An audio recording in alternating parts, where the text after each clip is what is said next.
મુખ્ય મથક હિંમતનગરમાં પણ ધોધમાર વરસાદ છે। ભારે વરસાદના કારણે પાણી થઈ ગયું છે। સગુન કર્ણાવતી સોસાયટીના રસ્તા ઉપર પાણી ભરાઈ ગયા છે।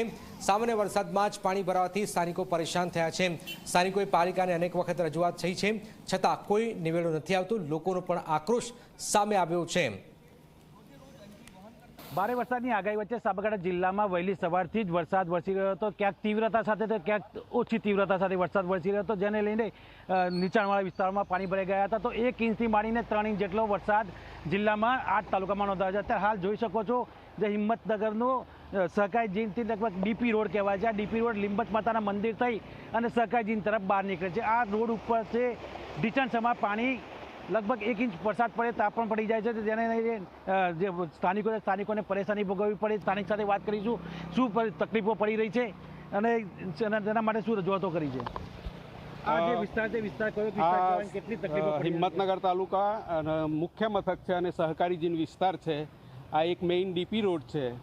છેલ્લા 15 વર્ષથી આ પરિસ્થિતિ છે। આ ડીપી રોડ ઉપરથી દિવસના 4 થી 5 હજાર માણસો સહકારી જીન ચોકડી ઉપર જવા માટે અવરજવર કરતા હોય છે, પરંતુ 15 વર્ષથી આજ 1 ઇંચ વરસાદ પડે પણ આ જ પરિસ્થિતિ ઊભી થાય છે।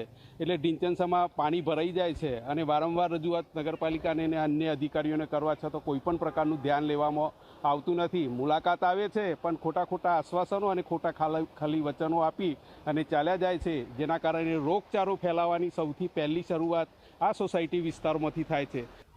આ જે સ્થાનિકો પણ જે સોસાયટીમાંથી પાણી ભરાય છે ડીપી રોડ પર, ડીપી રોડમાંથી પાણીનો નિકાલ થાય તેની માંગ કરી રહ્યા છે। આગામી દિવસમાં ગાંધી ચિંધ્યા માર્ગે આંદોલન પણ કરી શકે તેવા સૂર છેડી દીધા છે। બસ બીજી તરફ વાત કરવામાં આવે તો જે ડીપી રોડ પર જે ગટર લાઇન બનાવવામાં આવી છે, ગટર લાઇનમાં પાણીની જે જવાની ગતિ છે, ગતિ ધીમી હોવાના કારણે જે પાણી લગભગ 2 થી 3 દિવસ બાદ આખું ખાલી થતું હોય છે। તેના કારણે આ સ્થાનિકો વારંવાર પરેશાન થયા છે। ચોમાસામાં વારંવાર વરસાદ પડવાને કારણે જ આ પાણી ભરાઈ જતું હોય છે। પાણી ભરાઈ જવાના કારણે સ્થાનિકોને ભારે હાલાકી ભોગવવી પડી રહી છે અને વાહન ચાલકોને પણ પરેશાની ભોગવવી પડી રહી છે।